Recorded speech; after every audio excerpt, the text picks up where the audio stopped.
तब प्रेम से बोलो, लक्ष्मी नारायण भगवान की जय, राधा कृष्ण भगवान की जय। राजा परीक्षित ने पूछा, भगवान, अजात शत्रु धर्मराज युधिष्ठिर के राजस्व यज्ञ महोत्सव को देखकर जितने मनुष्य, नरपति, ऋषि, मुनि और देवता आदि आए थे, वे सब आनंदित हुए, परंतु दुर्योधन को बड़ा दुख, बड़ी पीड़ा हुई। ये बात मैंने आपके मुख से सुनी है। भगवान, आप कृपा करके इसका कारण बताइए। श्री सुखदेव जी कहते हैं, परीक्षित, तुम्हारे दादा युधिष्ठिर बड़े महात्मा थे। उनके प्रेम बंधन से बंधकर सभी बंधु बांधवों ने राजस्व यज्ञ में विभिन्न सेवा कार्य स्वीकार किया था। भीमसेन भोजनालय की देखरेख करते थे, दुर्योधन कोषाध्यक्ष थे, सहदेव अभ्यागतों के स्वागत सत्कार में नियुक्त थे और नकुल विविध प्रकार की सामग्री एकत्रित करने का काम देखते थे। अर्जुन गुरुजनों की सेवा करते थे और स्वयं भगवान श्री कृष्ण आए हुए अतिथियों के पांव पखारने का काम करते थे। देवी द्रौपदी भोजन परोसने का काम करती और उदार शिरोमणि कर्ण खुले हाथों दान दिया करते थे। इसी प्रकार सात्विक, विकर्ण, हार्दिक्य, विदुर, भूरिश्रवा आदि बाहलिक के पुत्र और संतर्दन आदि राजस्व यज्ञ में विभिन्न कर्मों में नियुक्त थे। वे सब के सब वैसा ही काम करते थे जिससे महाराज युधिष्ठिर का प्रिय और हित हो। जब ऋत्विज सदस्य और बहुत पुरुषों का तथा अपने इष्ट मित्र एवं बंधु बांधवों का सुमधुर वाणी, विविध प्रकार की पूजा सामग्री और दक्षिणा आदि से भली भांति सत्कार हो चुका था तथा शिशुपाल भक्त वत्सल भगवान के चरणों में समा गया, तब धर्मराज युधिष्ठिर गंगा जी में यज्ञान स्नान करने गए। उस समय जब वे अभ्र स्नान करने लगे, तब मृदंग, शंख, ढोल, नौबत, नगारे और नर्तकियां आनंद से झूम झूम कर नाचने लगी। झुंड के झुंड गवैये गाने लगे और वीणा, बांसुरी तथा झांझ मंजीरे बजने लगे। इनकी तुमुल ध्वनि सारे आकाश में गूंज गई। सोने के हार पहने हुए यदु, सृंजय, कंबोज, कुरु, कैकेय और कौशल देश के नरपति रंग बिरंगी ध्वजा पताकाओं से युक्त और खूब सजे धजे गजराजों, रथों, घोड़ों तथा सुसज्जित वीर सैनिकों के साथ महाराज युधिष्ठिर को आगे करके पृथ्वी को कंपाते हुए चल रहे थे। यज्ञ के सदस्य ऋत्विज और बहुत से श्रेष्ठ ब्राह्मण वेद मंत्रों का ऊंचे स्वर से उच्चारण करते हुए चले। देवता, ऋषि, पितृ, गंधर्व आकाश से पुष्पों की वर्षा करते हुए उनकी स्तुति करने लगे। इंद्रप्रस्थ के नर नारी इत्र फुलेल, पुष्पों के हार, रंग बिरंगे वस्त्र और बहुमूल्य आभूषणों से सज धज कर एक दूसरे पर जल, तेल, दूध, मक्खन आदि रस डालकर भिगो देते, एक दूसरे के शरीर में लगा देते और इस प्रकार क्रीड़ा करते हुए चलने लगे। वरांगनाएं पुरुषों को तेल, गोरस, सुगंधित जल, हल्दी और गाढ़ी केसर मल देती और पुरुष भी उन्हें उन्हीं वस्तुओं से सरोबार कर देते। उस समय इस उत्सव को देखने के लिए जैसे उत्तम उत्तम विमानों पर चढ़कर आकाश में बहुत सी देवियां आई थी, वैसे ही सैनिकों के द्वारा सुरक्षित इंद्रप्रस्थ की बहुत सी राज महिलाएं भी सुंदर सुंदर पालकियों पर सवार होकर आई थी। पांडवों के ममेरे भाई श्री कृष्ण और उनके सखा उन रानियों के ऊपर तरह तरह के रंग आदि डाल रहे थे। इससे रानियों के मुख लजीली मुस्कुराहट से खिल उठते थे और उनकी बड़ी शोभा होती थी। उन लोगों के रंग आदि डालने से रानियों के वस्त्र भीग गए थे। इससे उनके शरीर के अंग प्रत्यंग, वक्षस्थल, जंघा और कटभाग कुछ कुछ दिख से रहे थे। वे भी पिचकारी और पात्रों में रंग भर भर कर अपने देवरों और उनके सखाओं पर उड़ेल रही थी। प्रेम भरी उत्सुकता के कारण उनकी चोटियों और जूड़ों के बंधन ढीले पड़ गए थे तथा उनमें गूंथे हुए फूल गिरते जा रहे थे। उनका ये रुचिर और पवित्र विहार देखकर मलिन अंतकरण वाले पुरुषों का चित्त चंचल हो उठता था, काम मोहित हो जाता था। चक्रवर्ती राजा युधिष्ठिर द्रौपदी आदि रानियों के साथ सुंदर सुंदर घोड़ों से युक्त एवं सोने के हारों से सुसज्जित रथ पर सवार होकर ऐसे शोभायमान हो रहे थे मानो स्वयं राजस्व, यज्ञ, प्रयाच आदि क्रियाओं के साथ मूर्तिमान होकर प्रकट हो गया हो। ऋत्विजों ने पत्नी संयाज तथा यज्ञान स्नान संबंधी कर्म करवाकर द्रौपदी के साथ सम्राट युधिष्ठिर को आचमन करवाया और इसके बाद गंगा स्नान। उस समय मनुष्यों की दुधंबियों के साथ ही देवताओं की दुधंबियां भी बचने लगी। बड़े बड़े देवता, ऋषि मुनि, पितृ और मनुष्य पुष्पों की वर्षा करने लगे।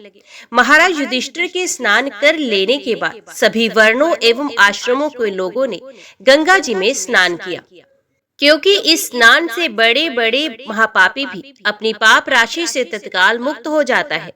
तदंतर धर्मराज युधिष्ठिर ने नई रेशमी धोती और दुपट्टा धारण किया तथा विविध प्रकार के आभूषणों से अपने को सजा लिया। फिर ऋत्विज सदस्य, ब्राह्मण आदि को वस्त्र आभूषण दे देकर उनकी पूजा की। महाराज युधिष्ठिर भगवत परायण थे, उन्हें सब में भगवान के ही दर्शन होते, इसलिए वे भाई बंधु, कुटुंबी, नरपति, इष्ट मित्र, हितैषी और सभी लोगों की बार बार पूजा करते। उस समय सभी लोग जड़ाऊ कुंडल, पुष्पों के हार, पगड़ी, लंबी अंख रखी, दुपट्टा तथा मणियों के बहुमूल्य हार पहनकर देवताओं के समान शोभायमान हो रहे थे। स्त्रियों के मुखों की भी दोनों कानों के कर्णफूल और घुंघराली अलकों से बड़ी शोभा हो रही थी तथा उनके कटभाग में सोने की करधनियां तो बहुत ही भली मालूम हो रही थी। राजसूय यज्ञ में जितने लोग आए थे, परम शीलवान, ऋत्विज, ब्रह्मवादी सदस्य, ब्राह्मण, क्षत्रिय, वैश्य, शूद्र, राजा, देवता, ऋषि, मुनि, पितृ तथा अन्य प्राणी और अपने अनुयायियों के साथ लोकपाल, इन सबकी पूजा महाराज युधिष्ठिर ने की। इसके बाद वे लोग धर्मराज से अनुमति लेकर अपने अपने निवास स्थान को चले गए। जैसे मनुष्य अमृत पान करते करते कभी तृप्त नहीं हो सकता, वैसे ही सब लोग भगवत भक्त राजर्षि युधिष्ठिर के राजसूय महायज्ञ की प्रशंसा करते करते तृप्त नहीं होते थे।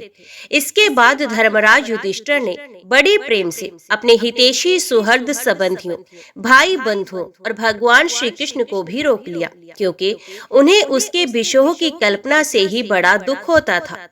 भगवान श्री कृष्ण ने यदुवंशी वीर साम आदि को द्वारकापुरी भेज दिया और स्वयं राजा युधिष्ठिर की अभिलाषा पूर्ण करने के लिए उन्हें आनंद देने के लिए वहीं रह गए। इस प्रकार धर्म नंदन महाराज युधिष्ठिर मनोरथों के महान समुद्र को, जिसे पार करना अत्यंत कठिन है, भगवान श्री कृष्ण की कृपा से अनायास ही पार कर गए और उनकी सारी चिंता मिट गई। एक दिन की बात है, भगवान के परम प्रेमी महाराज युधिष्ठिर के अंतपुर की सौंदर्य संपत्ति और राजसूय यज्ञ द्वारा प्राप्त महत्व को देखकर दुर्योधन का मन डाह से जलने लगा। परीक्षित, पांडवों के लिए मय दानव ने जो महल बना दिए थे, उसमें नरपति, दैत्यपति और सुरपतियों की विविध विभूतियां तथा श्रेष्ठ सौंदर्य स्थान स्थान पर शोभायमान था। उनके द्वारा राजरानी द्रौपदी अपने पतियों की सेवा करती थी। उस राजभवन में उन दिनों भगवान श्री कृष्ण की सहस्रों रानियां निवास करती थी। नितंब के भारी भार के कारण जब वे उस राजभवन में धीरे धीरे चलने लगती थी, तब उनके पायजेब की झनकार चारों ओर फैल जाती थी। उनके कट भाग बहुत ही सुंदर था तथा उनके वक्षस्थल पर लगी हुई केसर की लालिमा से मोतियों के सुंदर श्वेत हार भी लाल लाल जान पड़ते थे। कुंडलों की ओर घुंघराली अलकों की चंचलता से उनके मुख की शोभा और भी बढ़ जाती थी। ये सब देखकर दुर्योधन के हृदय में बड़ी जलन होती। सच पूछो तो दुर्योधन का चित्त द्रौपदी में आसक्त था और यही उसकी जलन का मुख्य कारण भी था। एक दिन राजा धीराज महाराज युधिष्ठिर अपने भाइयों, संबंधियों एवं अपने नयनों के तारे परम हितैषी भगवान श्री कृष्ण के साथ मैं दानव की बनाई सभा में स्वर्ण सिंहासन पर देवराज इंद्र के समान विराजमान थे। उनकी भोग सामग्री, उनकी राज्य लक्ष्मी ब्रह्मा जी के ऐश्वर्य के समान थी। वंदीजन उनकी स्तुति कर रहे थे। उसी समय अभिमानी दुर्योधन अपने दुशासन आदि भाइयों के साथ वहां आया। उसके सर पर मुकुट, गले में माला और हाथ में तलवार थी। परीक्षित, वे क्रोधवश द्वारपालों और सेवकों को झिड़क रहा था। उस सभा में मैं दानव ने ऐसी माया फैला रखी थी कि दुर्योधन ने उससे मोहित हो स्थल को जल समझकर अपने वस्त्र समेट लिए और जल को स्थल समझकर भी उसमें गिर पड़ा। उसको गिरते देखकर भीमसेन, राजरानियां तथा दूसरे नरपति हंसने लगे। यद्यपि युधिष्ठिर उन्हें ऐसा करने से रोक रहे थे, परंतु प्यारे परीक्षित, उन्हें इशारे से श्री कृष्ण का अनुमोदन प्राप्त हो चुका था। इससे दुर्योधन लज्जित हो गया। उसका रोम रोम क्रोध से जलने लगा। अब वे मुंह लटकाकर चुपचाप सभा भवन से निकलकर हस्तिनापुर चला गया। इस घटना को देखकर सत्पुरुषों में हाहाकार मच गया और धर्मराज युधिष्ठिर का मन भी कुछ खिन्न सा हो गया। ये सब होने पर भी भगवान श्री कृष्ण चुप थे। उनकी इच्छा थी कि किसी प्रकार पृथ्वी का भार उतर जाए, और सच पूछो तो उन्हीं की दृष्टि से दुर्योधन को वे भ्रम हुआ था। तुमने मुझसे ये पूछा था कि उस महान राजस्व यज्ञ में दुर्योधन को डाह क्यों हुआ, जलन क्यों हुई, सो वे सब मैंने तुम्हें बता दिया। अमनुष्य की सी लीला करने वाले भगवान श्री कृष्ण का एक और भी अद्भुत चरित्र सुनो। इसमें ये बताया जाएगा कि शोभ नामक विमान का अधिपति शालव किस प्रकार भगवान के हाथ से मारा गया। शालव शिशुपाल का सखा था और रुक्मिणी के विवाह के अवसर पर बारात में शिशुपाल की ओर से आया हुआ था। उस समय यदुवंशियों ने युद्ध में जरासंध आदि के साथ साथ शालव आदि को भी जीत लिया था। उस दिन सब राजाओं के सामने शालव ने ये प्रतिज्ञा की थी कि मैं पृथ्वी से यदुवंशियों को मिटाकर छोड़ूंगा, सब लोग मेरा बल पौरुष देखना। मूढ़ शालव ने इस प्रकार प्रतिज्ञा करके देवाधिदेव भगवान पशुपति की आराधना प्रारंभ की। वे उन दिनों दिन में केवल एक बार मुट्ठी भर राख फांक लिया करता था। यो तो पार्वती पति भगवान शंकर आशुतोष हैं, ऑर्डरदानी हैं, फिर भी वे शालव का घोर संकल्प जानकर 1 वर्ष के बाद प्रसन्न हुए। उन्होंने अपने शरणागत शालव से वर मांगने के लिए कहा। उस समय शालव ने ये वर मांगा कि मुझे आप ऐसा विमान दीजिए जो देवता, असुर, गंधर्व, नाग और राक्षसों से तोड़ा ना जा सके, जहाँ इच्छा हो वहीं चला जाए और यदुवंशियों के लिए अत्यंत भयंकर हो। भगवान शंकर ने कह दिया तथास्तु। इसके बाद उनकी आज्ञा से विपक्षियों के नगर जीतने वाले मैं दानव ने लोहे का शोभ नामक विमान बनाया और शालव को दे दिया। वे विमान क्या था, एक नगर ही था। वे इतना अंधकारमय था कि उसे देखना या पकड़ना अत्यंत कठिन था। चलाने वाला उसे जहां ले जाना चाहता वहीं वे उसके इच्छा करते ही चला जाता था। शालव ने वे विमान प्राप्त करके द्वारका पर चढ़ाई कर दी, क्योंकि वे वृषणवंशी यादवों द्वारा किए हुए वैर को स्मरण रखता था। शालव ने अपनी बहुत बड़ी सेना से द्वारका को चारों ओर से घेर लिया और फिर उसके फल फूल से लदे उपवन और उद्यानों को उजाड़ने और नगर द्वारों, फाटकों, राजमहलों, अटारियों, दीवारों और नागरिकों के मनोविनोद के स्थानों को नष्ट भ्रष्ट करने लगा। उस श्रेष्ठ विमान से शस्त्रों की झड़ी लगी, बड़ी बड़ी चट्टानें, वृक्ष, व्रज, सर्प और ओले बरसने लगे। बड़े जोर का बवंडर उठ खड़ा हुआ। चारों ओर धूल ही धूल छा गई। प्राचीन काल में जैसे त्रिपुरासुर ने सारी पृथ्वी को पीड़ित कर रखा था, वैसे ही शालव के विमान ने द्वारकापुरी को अत्यंत पीड़ित कर दिया। वहां के नर नारियों को कहीं एक क्षण के लिए भी शांति नहीं मिलती थी। परम यशस्वी वीर भगवान प्रद्युम्न ने देखा हमारी प्रजा को बड़ा कष्ट हो रहा है। तब उन्होंने रथ पर सवार होकर सबको ढाढ़स बंधाया और कहा कि डरो मत। उनके पीछे पीछे सात्विक, चारुदोषण, साम भाइयों के साथ अक्रूर, कृतवर्मा, भानुविंद, गद, शुक, सारण आदि बहुत से वीर बड़े बड़े धनुष धारण करके निकले। वे सबके सब महारथी थे, सबने कवच पहन रखे थे और सबकी रक्षा के लिए बहुत से रथ, हाथी, घोड़े तथा पैदल सेना साथ साथ चल रही थी। इसके बाद प्राचीन काल में जैसे देवताओं के साथ असुरों का घमासान युद्ध हुआ था, वैसे ही शालव के सैनिकों और यदुवंशियों का युद्ध होने लगा। उसे देखकर लोगों के रोंगटे खड़े हो जाते थे। प्रद्युम्न जी ने अपने दिव्य अस्त्रों से क्षण भर में ही शोभपति शालव की सारी माया काट डाली। ठीक वैसे ही जैसे सूर्य अपनी प्रखर किरणों से रात्रि का अंधकार मिटा देते हैं, प्रद्युम्न जी के बाणों में सोने के पंख एवं लोहे के फल लगे हुए थे। उनकी गांठें जान नहीं पड़ती थी। उन्होंने ऐसे ही 25 बाणों से शालव के सेनापति को घायल कर दिया। परम मनस्वी प्रद्युम्न जी ने सेनापति के साथ ही शालव को भी 100 बाण मारे। फिर प्रत्येक सैनिक को एक एक और सारथी को 10-10 तथा वाहनों को 3-3 बाणों से घायल कर दिया। महामना प्रद्युम्न जी के इस अद्भुत और महान कर्म को देखकर अपने एवं पराये सभी सैनिक उनकी प्रशंसा करने लगे। मैदानव का बनाया हुआ शालव का वे विमान अत्यंत मायामय था। वे इतना विचित्र था कि कभी अनेक रूपों में दिखता तो कभी एक रूप में, कभी दिखता तो कभी नहीं दिखता। यदुवंशियों को इस बात का पता ही नहीं चलता कि वे इस समय कहाँ हैं। वे कभी पृथ्वी पर आ जाता तो कभी आकाश में उड़ने लगता, कभी पहाड़ की चोटी पर चढ़ जाता तो कभी जल में तैरने लगता। वे अलात चक्र के समान मानो कोई दुमुही लुकारियों की बनेठी भांज रहा हो घूमता रहता था। एक क्षण के लिए भी कहीं ठहरता नहीं था। शालव अपने विमान और सैनिकों के साथ जहां जहां दिखाई पड़ता वहीं वहीं यदुवंशी सेनापति बाणों की झड़ी लगा देते।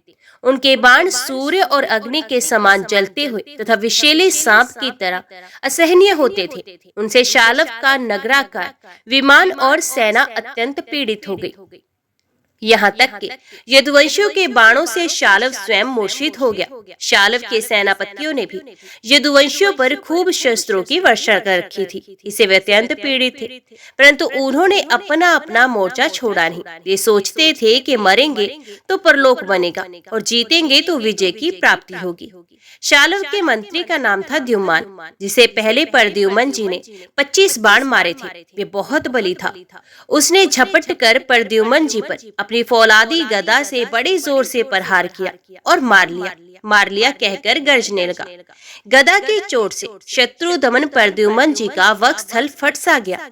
दारू का पुत्र उनका रथ हाँक रहा था। वे सारथी धर्म के अनुसार उन्हें रणभूमि से हटा ले गया। 2 घड़ी में प्रद्युम्न जी की मूर्छा टूटी। तब उन्होंने सारथी से कहा, सारथी, तूने ये बहुत बुरा किया। हाय हाय, तू मुझे रणभूमि से हटा लाया। सूत, हमने ऐसा कभी नहीं सुना कि हमारे वंश का कोई भी वीर रणभूमि छोड़कर अलग हट गया हो। ये कलंक का टीका तो मेरे ही सर लगा। सचमुच सूत तू कायर है, नपुंसक है। बतला तो सही, अब मैं अपने ताऊ बलराम जी और पिता श्री कृष्ण के सामने जाकर क्या कहूँगा? अब तो सब लोग यही कहेंगे ना कि मैं युद्ध से भाग गया। उनके पूछने पर मैं अपने अनुरूप क्या उत्तर दे सकूंगा? मेरी भाभियां हंसती हुई मुझसे साफ साफ पूछेंगी कि हे वीर, तुम नपुंसक कैसे हो गए? दूसरों ने युद्ध में तुम्हें नीचा कैसे दिखा दिया? सूत, अवश्य ही तुमने मुझे रणभूमि से भगाकर अक्षम्य अपराध किया है। सारथी ने कहा, आयुष्मान, मैंने जो कुछ किया है सारथी धर्म समझकर ही किया है। मेरे समर्थ स्वामी, युद्ध का ऐसा धर्म है कि संकट पड़ने पर सारथी रथ की रक्षा कर ले और रथी सारथी की। इस धर्म को समझते हुए ही मैंने आपको रणभूमि से हटाया है। शत्रु ने आप पर गदा का प्रहार किया था, जिससे आप मूर्छित हो गए थे, बड़े संकट में थे, इसी से मुझे ऐसा करना पड़ा। अब प्रद्युम्न जी ने हाथ मुंह धोकर कवच पहन धनुष धारण किया और सारथी से कहा कि मुझे वीर द्युम्न के पास फिर से ले चलो। उस समय द्युम्न यादव सेना को तहस नहस कर रहा था। प्रद्युम्न जी ने उसके पास पहुंचकर उसे ऐसा करने से रोक दिया और मुस्कुराकर 8 बाण मारे। 4 बाणों से उनके 4 घोड़े और एक एक बाण से सारथी, धनुष, ध्वजा और उसका सर काट डाला। इधर गद, सात्विक, सांब आदि यदुवंशी वीर भी शालव की सेना का संहार करने लगे। शोभ विमान पर चढ़े हुए सैनिकों की गर्दनें कट जाती और वे समुद्र में गिर पड़ते। इस प्रकार यदुवंशी और शालव के सैनिक एक दूसरे पर प्रहार करते रहे। बड़ा ही घमासान और भयंकर युद्ध हुआ। वे लगातार 27 दिनों तक चलता रहा। उन दिनों भगवान श्री कृष्ण धर्मराज युधिष्ठिर के बुलाने से इंद्रप्रस्थ गए हुए थे। राजस्व यज्ञ हो चुका था और शिशुपाल की भी मृत्यु हो गई थी। वहां भगवान श्री कृष्ण ने देखा कि बड़े भयंकर अपशगुन हो रहे हैं। तब उन्होंने कुरुवंश के बड़े बूढ़ों ऋषि मुनियों, कुंती और पांडवों से अनुमति लेकर द्वारका के लिए प्रस्थान किया। वे मन ही मन कहने लगे कि मैं पूज्य भाई बलराम जी के साथ यहाँ चला आया। अब शिशुपाल के पक्षपाती क्षत्रिय अवश्य ही द्वारका पर आक्रमण कर रहे होंगे।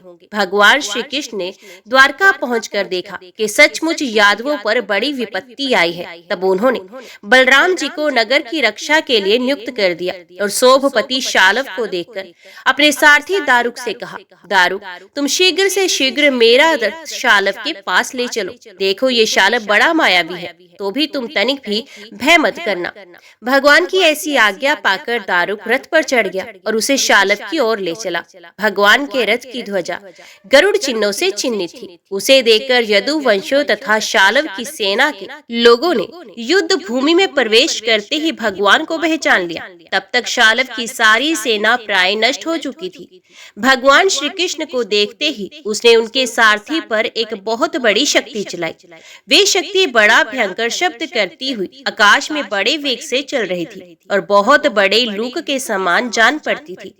उसके प्रकाश से दिशाएं चमक उठी थी। उसे सारथी की ओर आते देख भगवान श्री कृष्ण ने अपने बाणों से उसके सैकड़ों टुकड़े कर दिए। इसके बाद उन्होंने शालव को 16 बाण मारे और उसके विमान को भी, जो आकाश में घूम रहा था, असंख्य बाणों से चलनी कर दिया। ठीक वैसे ही जैसे सूर्य अपनी किरणों से आकाश को भर देता है, शालव ने भगवान श्री कृष्ण की बाईं भुजा में, जिसमें शारंग धनुष शोभायमान था, बाण मारा।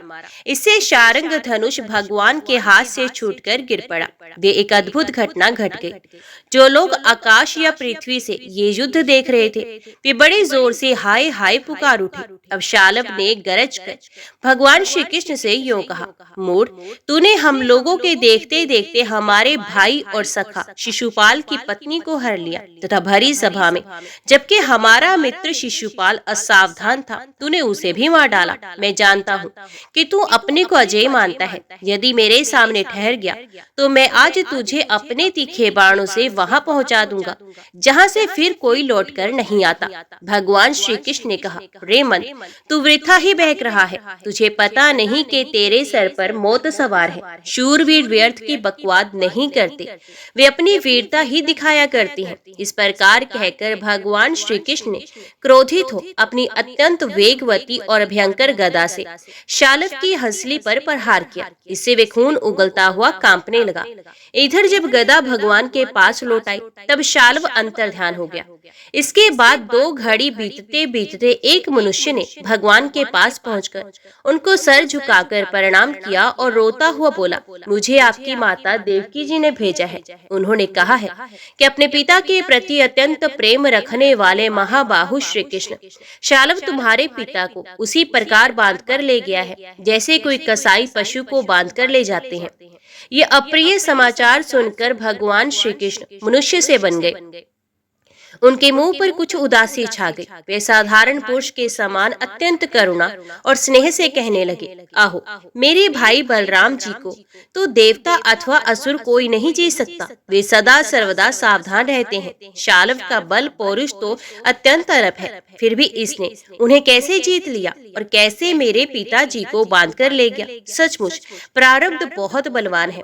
भगवान श्री कृष्ण इस प्रकार कह ही रहे थे कि शालव वसुदेव जी के समान एक माया रचित मनुष्य लेकर वहां पहुंचा और श्री कृष्ण से कहने लगा, मूर्ख, देख, यही तुझे पैदा करने वाला तेरा बाप है, जिसके लिए तू जी रहा है। तेरे देखते देखते मैं इसका काम तमाम करता हूँ।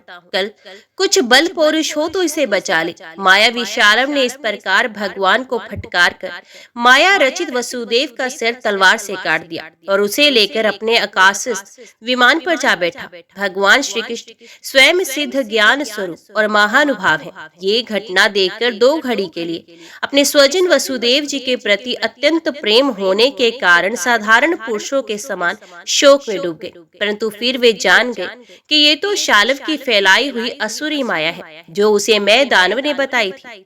भगवान श्री कृष्ण ने युद्ध युद्ध भूमि में सचेत होकर देखा कि ना वहाँ दूत है, ना पिता का वे शरीर, जैसे स्वप्न में एक दृश्य दिखकर लुप्त हो गया हो। उधर देखा तो शालव विमान पर चढ़कर आकाश में विचर रहा है। तभी उसका वध करने के लिए उदित हो गए। इस प्रकार की बात पूर्वापर का विचार न करने वाले कोई कोई ऋषि कहते हैं अवश्य ही वे इस बात को भूल जाते हैं कि श्री कृष्ण के संबंध में ऐसा कहना उन्हीं के वचनों के विपरीत है। कहाँ अज्ञानियों में रहने वाले शोक मोह स्नेह और भय तथा कहाँ वे परिपूर्ण भगवान श्री कृष्ण जिनका ज्ञान विज्ञान और ऐश्वर्य अखंडित है, एक रस है। भला उनमें वैसे भावों की संभावना ही कहाँ है। बड़े बड़े ऋषि मुनि भगवान श्री कृष्ण के चरण कमलों की सेवा करके आत्म विद्या का भलीभांति संपादन करते हैं और उसके द्वारा शरीर आदि में आत्म बुद्धि रूप अनादि अज्ञान को मिटा डालते हैं तथा आत्म संबंधी अनंत ऐश्वर्य प्राप्त करते हैं। उन संतों के परम गति स्वरूप भगवान श्री कृष्ण में भला मोह कैसे हो सकता है। अब शालव भगवान श्री कृष्ण पर बड़े उत्साह और वेग से शस्त्रों की वर्षा करने लगा। अमोघ शक्ति भगवान श्री कृष्ण ने भी अपने बाणों से शालव को घायल कर दिया और उनके कवच धनुष तथा सर की मणि को छिन्न भिन्न कर दिया। साथ ही गदा की चोट से उसके विमान को भी जर्जर कर दिया। भगवान श्री कृष्ण के हाथों से चलाई हुई गदा से वे विमान चूर चूर होकर समुद्र में गिर पड़ा। गिरने से पहले ही शालव हाथ में गदा लेकर धरती पर कूद पड़ा और सावधान होकर बड़े वेग से भगवान श्री कृष्ण की ओर झपटा। शालव को आक्रमण करते देख उन्होंने भाले से गदा के साथ उसका हाथ काट गिराया। फिर उसे मार डालने के लिए उन्होंने परले कालीन सूर्य के समान तेजस्वी और अत्यंत अद्भुत सुदर्शन चक्र धारण किया। उस समय उनकी ऐसी शोभा हो रही थी मानो सूर्य के साथ उद्याचल शोभायमान हो। भगवान श्री कृष्ण ने उस चक्र से परम मायावी शालव का कुंडल किरीट सहस्र धड़ से अलग कर दिया। ठीक वैसे ही जैसे इंद्र ने वज्र से वृत्तासुर का सर काट डाला था। तो उस समय शालव के सैनिक अत्यंत दुख से हाय हाय चिल्ला उठे। परीक्षित, जब पापी शालव मर गया और उसका विमान भी गदा के प्रहार से चूर चूर हो गया, तब देवता लोग आकाश में दुधंबियां बजाने लगे। ठीक इसी समय दंतवक्त्र अपने मित्र शिशुपाल आदि का बदला लेने के लिए अत्यंत क्रोधित होकर वहां पहुंचा। ओम नमो भगवते वासुदेवाय नमः। जय श्री राधे कृष्णा। आज की वीडियो में इतना ही। उम्मीद करती हूँ वीडियो आपको पसंद आई होगी। वीडियो पसंद आई हो तो वीडियो को लाइक और चैनल को सब्सक्राइब जरूर कीजिएगा। जय श्री कृष्णा लिखकर कमेंट बॉक्स में अपनी हाजिरी और अपने सुझाव देना ना भूलेगा। तो मिलते हैं अगली कथा अगली वीडियो के साथ। तब तक के लिए देखते व सुनते रहिए। जय मां कंजक, जय माता दी।